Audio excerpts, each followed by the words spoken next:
Students, मैं सुधा अस्थाना आज आपको आचार्य महावीर प्रसाद द्विवेदी द्वारा लिखित महाकवि माघ का प्रभात वर्णन नामक पाठ को पढ़ाऊंगी। आप इसे अच्छी प्रकार से समझिएगा।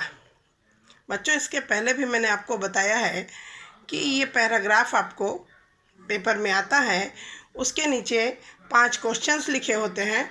उनके आंसर आपको इस पैराग्राफ को पढ़कर समझकर इसमें से ही आपको आंसर देने होते हैं। जरा ध्यान दीजिएगा सभी।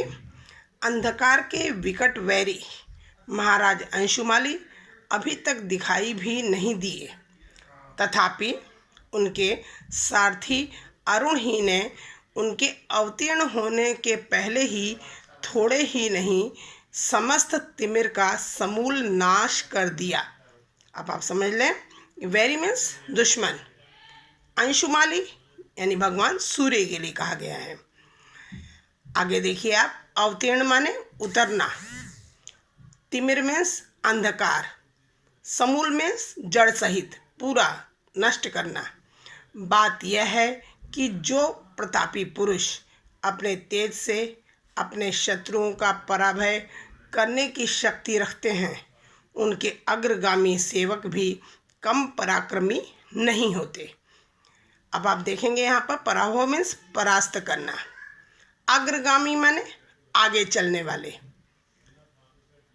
स्वामी को श्रम न देकर वे खुद ही उसके विपक्षियों का उच्छेद कर डालते हैं।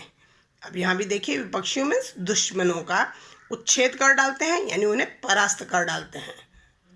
इस तरह अरुण के द्वारा अखिल अंधकार का तिरोभाव होते ही बेचारी रात पर आफत आ गई। अब इस लाइन में आप देखेंगे, अखिल मीन्स संपूर्ण, तिरोभाव मीन्स अदृश्य होना। इस दशा में वह कैसे ठहर सकती थी? निरुपाय होकर वह भाग चली। निरुपाय होकर यानी जब उसके पास कोई भी उपाय नहीं बचा। अब आप प्रश्नों पर ध्यान देंगे। प्रस्तुत गद्यांश के शीर्षक और लेखक का नाम लिखिए। प्रस्तुत गद्यांश का शीर्षक क्या है बच्चों? शीर्षक मीन्स पाठ का नाम, महाकवि माघ का प्रभात वर्णन, और लेखक का नाम आचार्य महावीर प्रसाद द्विवेदी। दूसरा क्वेश्चन है आपका, अंधकार के प्रबल शत्रु कौन है?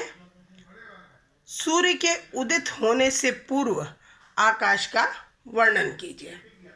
देखिए, भगवान सूर्य अंधकार के प्रबल शत्रु हैं।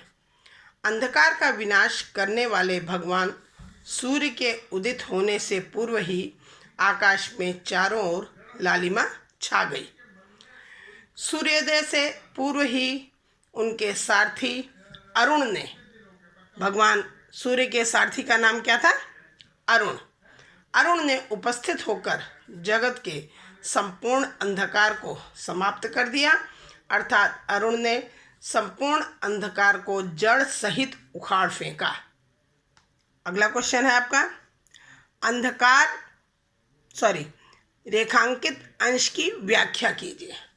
अब आप देखिए, रेखांकित अंश क्या है आपका? यहाँ से बात यह है से लेकर लास्ट तक। अब देखिए, रेखांकित अंशों की व्याख्या आप देखेंगे। लेखक का कहना है कि शक्तिशाली एवं वीर तेजस्वी पुरुष के सेवक भी पराक्रमी एवं शक्तिशाली होते हैं। वे अपने स्वामी को कष्ट न देकर उनके द्वारा किए जाने वाले कार्य को स्वयं ही कर देते हैं, जैसा सूर्य के सारथी अरुण ने किया।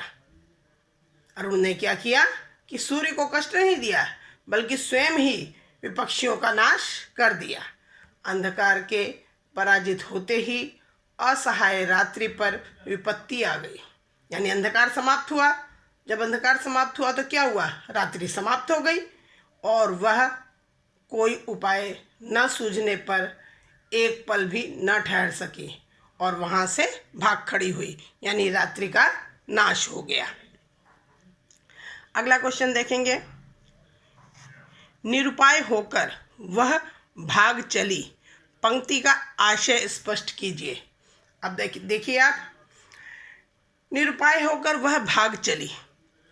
पंक्ति का आशय है कि सूर्योदय होते ही अंधकार भयभीत होकर भाग गया।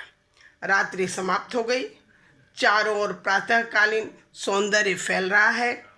कहने का अभिप्राय यह है कि अंधकार से पराजित होते ही असहाय रात्रि पर विपत्ति आ पड़ी, अर्थात जैसे ही अंधकार का अस्तित्व मिटा, वैसे ही बेचारी रात पर संकट आ पड़ा तथा कोई उपाय नहीं सूझने पर वह स्वयं ही भाग गई और सवेरा हो गया, प्रातःकाल हो गया। और लास्ट क्वेश्चन दिया हुआ है, देखिए, तिमिर और तिरोभाव शब्द का शब्दार्थ लिखिए। मैंने पहले भी आपको बताया, ऊपर तिमिर का अर्थ है अंधकार या अंधेरा और तिरोभाव का अर्थ है अदृश्य होना, गायब हो जाना। अब एक पैराग्राफ में और आपको समझाऊंगी, समझिएगा अच्छी तरह से। सूर्यदेव की उदारता और न्यायशीलता तारीफ के लायक है। तरफदारी तो उसे छू तक नहीं गई, पक्षपात की तो गंध तक उसमें नहीं। देखिए ना, उदय तो उसका उदयाचल पर हुआ, पर क्षण भर ही में उसने अपने नए किरण कलाप को उसी पर्वत के शिखर पर नहीं, प्रत्युत सभी पर्वतों के शिखरों पर फैलाकर उन सब की शोभा बढ़ा दी। अर्थ समझ गए होंगे आप लोग। देखिए क्या कह रहे हैं कि सूर्यदेव की उदारता, न्यायशीलता कैसी है कि पक्षपात उनके अंदर जरा भी नहीं है। जब सूर्य का उदय होता है तो सूर्य की किरणें किसी एक जगह पर नहीं बल्कि हर जगह फैल जाती हैं। और प्रत्युत मीन्स बल्कि, वरन उदयाचल पर्वत पर उदय होता है परंतु सभी पर्वतों के शिखरों पर धूप उनकी फैल जाती है और हर जगह शोभा बढ़ जाती है। उसकी इस उदारता के कारण इस समय ऐसा मालूम हो रहा है जैसे सभी भूधरों ने अपने शिखरों एवं अपने मस्तकों पर दोपहरिया के लाल फूलों के मुकुट धारण कर लिए हों।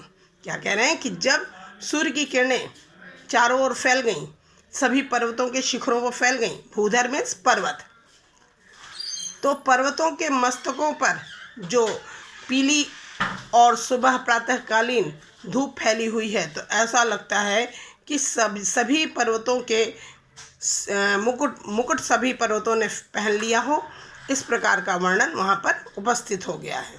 सच है, उदारशील सज्जन अपने चारु चरितों से अपने ही देश को नहीं अन्य देशों को भी आप्यायित करते हैं। आप्यायित का अर्थ होता है प्रसन्न करना। अब देखिए आगे प्रश्नोत्तर भी आप देख लीजिए। सूर्यदेव की उदारता और न्यायशीलता तारीफ के लायक है। पंक्ति का आशय बताइए। देखिए आप, सूर्यदेव की उदारता और न्यायशीलता तारीफ के लायक है।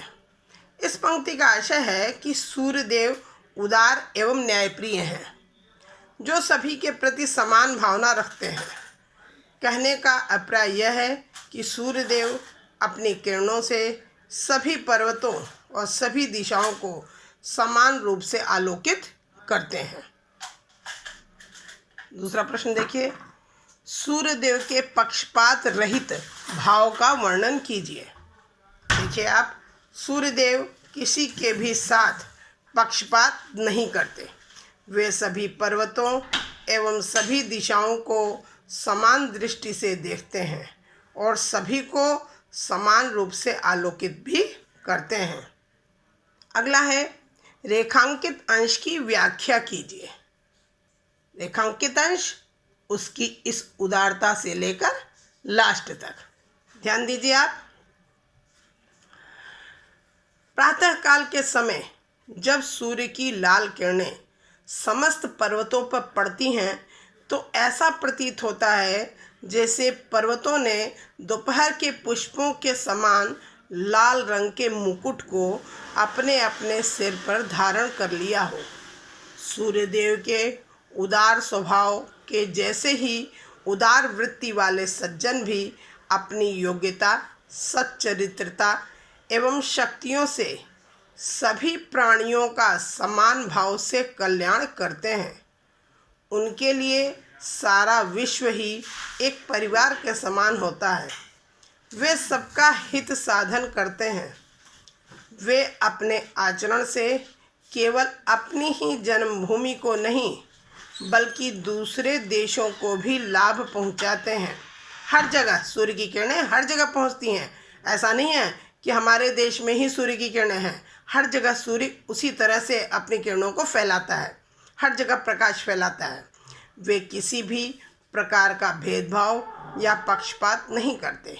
जन जन का कल्याण करना ही उनका स्वभाव होता है।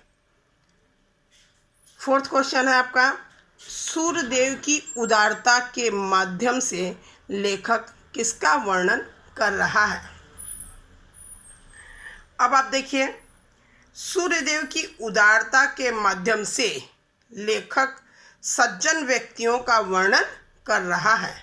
सज्जन भी अपनी योग्यता, सच्चरित्रता एवं शक्तियों से सभी प्राणियों का समान भाव से कल्याण करते हैं।